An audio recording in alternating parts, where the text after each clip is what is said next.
Welcome back, YouTubers, to my channel of an everyday encounter of a typical life of an Aspie. As you're fully aware that I basically was talking about blame and internalizing guilt, basically on how Aspie girls go about the everyday of their mixed feelings and emotions as part of them. I feel that sometimes in this day and age that this is just one of the ways of basically how we address ourselves sometimes in our mixed feelings and emotions and how we go about it, even though sometimes many people may misunderstand us or misread us. Pretty much that can cause that blame, thinking that we're at fault or we're the problem and that, and sometimes that can come into the part when that struggle will come when that need arises, if we had someone in our circle that we do tend to date or be in a relationship with, and sometimes it can put a strain on certain people. But then again, I realise that no matter what, that we should be able to address the issue as quickly as possible, and also to know what we can do to solve that problem, even though many people think it's okay just to dump our ass without actually telling us whatever it may be. Alright, and all further ado though, I'm going to bring out now two parts to this one of Blaming It on the Girl, which is the advice and tips to your readers and viewers, basically. So this one is for the advice of the AsperGirls, part 1. Okay, we need to remember we are not at fault, however, of whatever has happened in the past or present, that everything happens for a reason.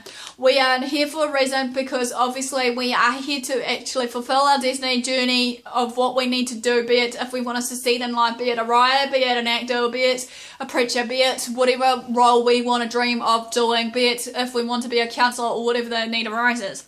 We need to be able to realize that we all have a life and we've got a life, and that we should be counting our blessings no matter what has happened in the past or present, basically, that we should grasp it to thinking today is a new day, we can start it again with no mistakes, no errors, or today is a new day that I am going to conquer everything. I'm going to grasp it with my bare hands of whatever is to come, of these experiences that may come my way, and I will take it.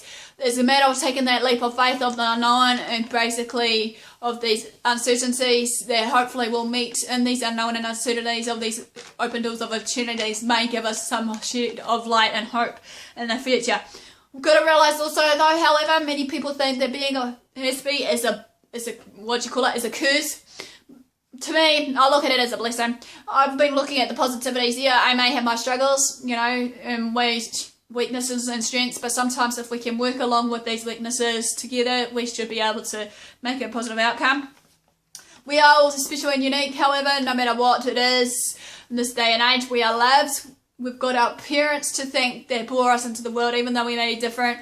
We should be proud to be different, however, be it that, you know, we should be embracing our differences and actually do something about it. Despite that, I feel that in this day and age, however, that being different, we can stand up from the rest and actually not let anyone dictate to us on how we should go about it and what we should do, say, think, and that this is up to us though, based on our everyday choices.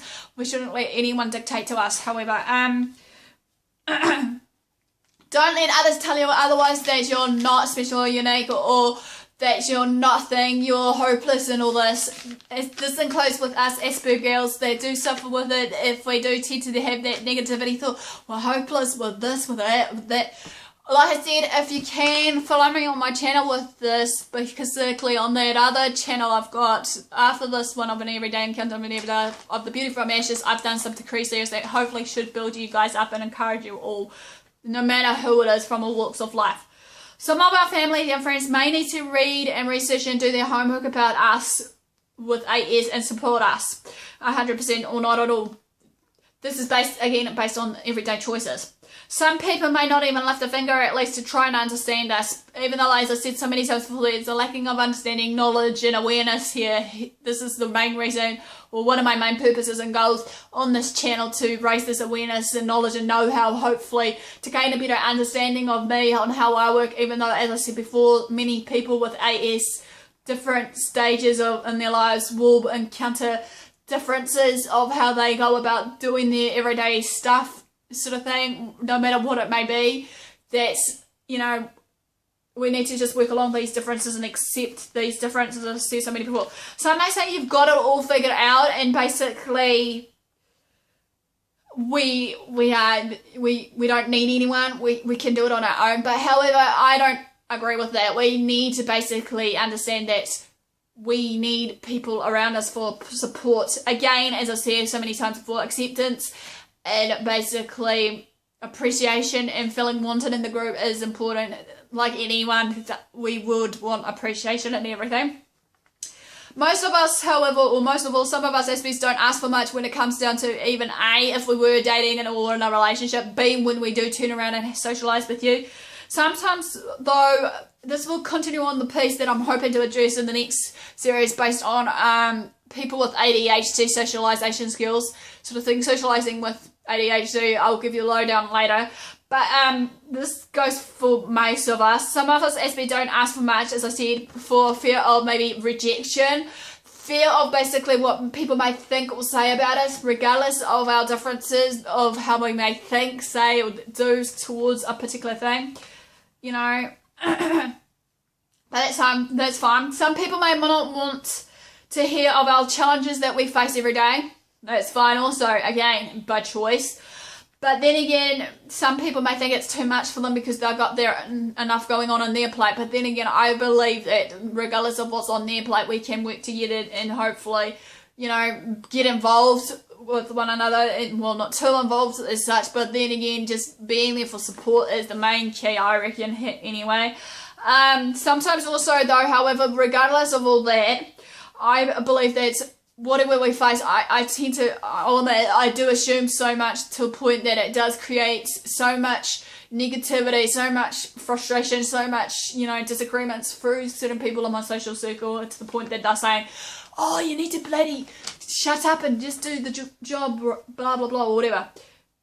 Okay, another one thing you need to realise also for us AsperGirls, if you don't know what we're feeling, stop assuming that we're okay and just ask. Just because some of us may be showing a happy face, sometimes, as I said before, I think in my AS Depression series on this video blog of an everyday encounter with Aspie, that sometimes with me, I mask it up with those two masks sort of thing, even though depression can hide behind that mask and it really can cause some really serious consequences.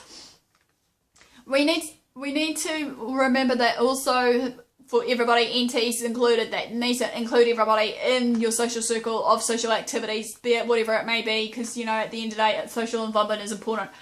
No matter what and who we are or what we are in our lives, good or bad, we have all got good and bad traits. As no one is perfect, pretty much. Got to remember that. I've learned that so many times, that we're not all perfect, even though I suspect that I should have my high expectations of perfection of what I want. We all have our positive and negative qualities. Some people will see some good in you, others will tend to try and find faults in you, yet this will reflect on them, however, so be aware that if that happens, it's not you the problem. Again, as I'll say, that's for them to sort out. Sometimes, however, as I said in my last video, turn our faults into the positives and actually work on them, you know, regardless sort of thing. This can be an open invitation for our weaknesses, basically, and share them as to basically get on with our everyday life, so to speak. You know, sometimes we do tend to turn this into positives of these weaknesses as well, and sometimes people tend to criticize, or we criticize about ourselves, about that, well, this, that, and everything else of that label.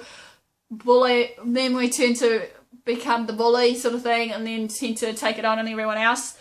Yet, how we all take it, no matter what it is, what has been said or done, will leave us an emotional scar, no matter what. And some of it may take longer than others to heal. Sometimes hearing what they say won't hurt them, yet in reality it does hurt, I believe. And with those values and morals I've instilled in me, sometimes it leaves us to doubt and question about everything and anything around us. Some people may praise you and then the next minute they'll breathe down our necks pretty much and ask themselves about our behaviour, you know. Need to remember though, however, no matter what, we can believe in ourselves. We need to believe in ourselves that, you know, we can do anything and everything, and know in our heart that there's people out there that will care for us no matter what, even though there may be some that will just not be there. Like I said, there's a time and a season for all this, of change, of people coming and going in our lives. we are special and we have special talents and qualities, you know, and we need to be wise enough to use those talents and qualities whenever the need arises. We can spur and encourage each other to bring up the same in each and every one of us. We are here for a reason, like a purpose, as I said. As I got older, I've noticed that every time, over time, my self-confidence is starting to get stronger. Even though I'm trying not to get too overly confident, but I'm learning now, despite it all, that, you know, I can do anything.